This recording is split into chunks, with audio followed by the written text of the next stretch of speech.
Hi Everlasters, my name is Mike Daly. I'm a music producer who has worked with artists like NCT, aespa, ENHYPEN, and Stray Kids. I'm so excited to announce an exclusive video interview with Everlast Korea. Make sure to comment, like, and subscribe to Everlast Korea to get notified on new content.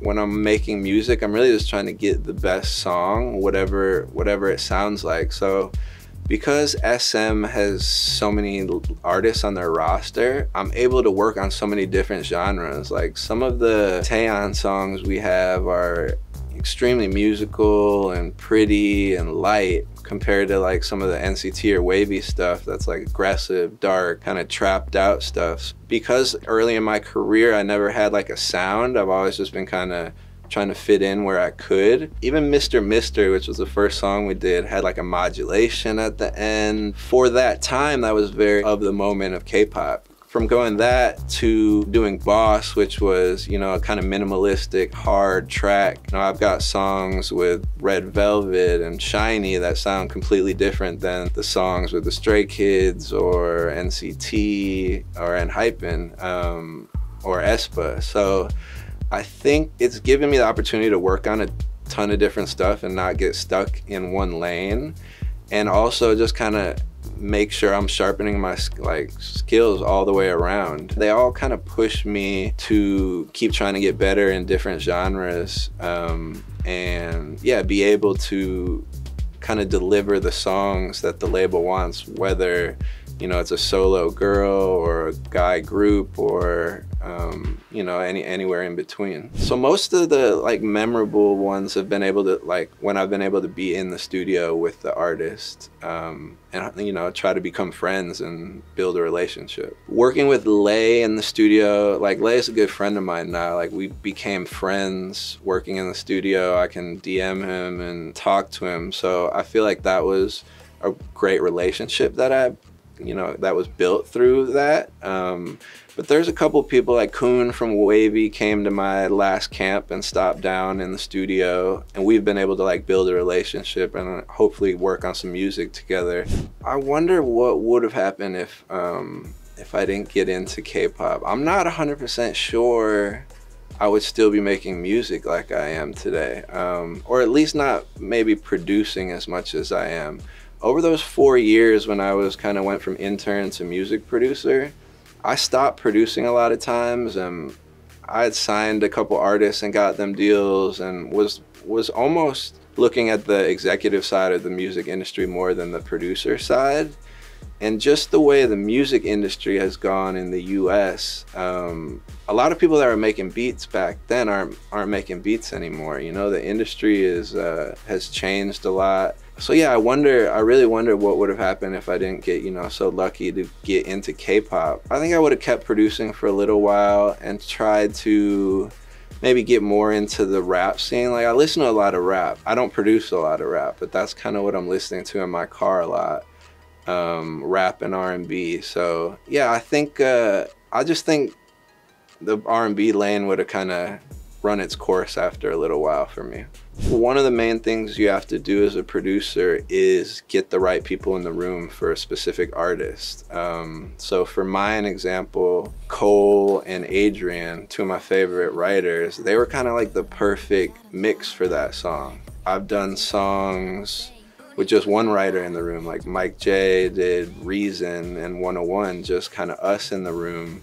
And I feel like he kind of thrives in that environment. Yeah, you gotta really think about who's working with each other for a specific artist. Outside of me just making the beat, that's the stuff you have to think about as a producer to get the right song. Like I could have still had those beats and we get completely different songs with, you know, a different group of writers. And I think for a lot of the ones that got placed, it was kind of the perfect combination of people in the room.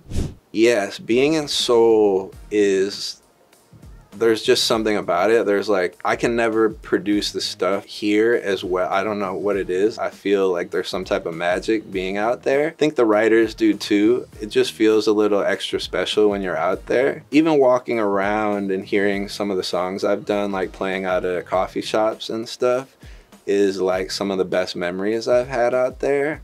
But I think a lot of people I bring on trips get to experience soul more than me. I'm pretty locked in and I'm making the beats, recording the songs, and mixing the songs. So when I'm there, I'm not like partying and checking the city out as much as I wish I kind of could. I'd love to take some days and spend some time in Seoul more. I'm very focused on kind of delivering the best songs I can during that week. So I don't sleep a lot. I sleep for like a week when I get home. Being out there is definitely an energy that you can't match. We've tried during COVID, we tried to do Zoom sessions and all that. I don't think any songs from the Zoom sessions that I did, at least, got placed. And I think the majority of the songs I've done have been done in Seoul or out here with the artist. So yeah, there's something special about being out there. I kind of fell in love with the culture out there, so I really like going to Seoul. But again, when I am there, I'm like very much in the studio 90% of the time I'm there. I think just making K-pop music in general, you feel more seen as like a writer and producer. The fans care about the music a lot, so I've got like, you know, so many DMs through the years. And I've worked with big artists in the States too, but producers and writers are way more kind of behind the scenes, and almost a lot of artists don't want to talk about writing with songwriters and stuff. So the opportunity in K-pop is that people really care about the music and kind of become fans of the people making the music as well. So that's been amazing. You know, that's something that is like one of my favorite parts of it. I made beats for so long and nobody heard them but me on my computer, and you know, for so long I didn't know if I would ever get to that next step. So then to be getting DMs from fans or seeing fans like playing the music I've made in Korea, yeah, that's like extremely rewarding. For me, the thing that worked out, and a lot of it was luck. Like I could have not got the internship I got, but a lot of it for me was being part of a team that was kind of successful already. It was such a help in my career and opened so many doors. Even my first trip to Korea,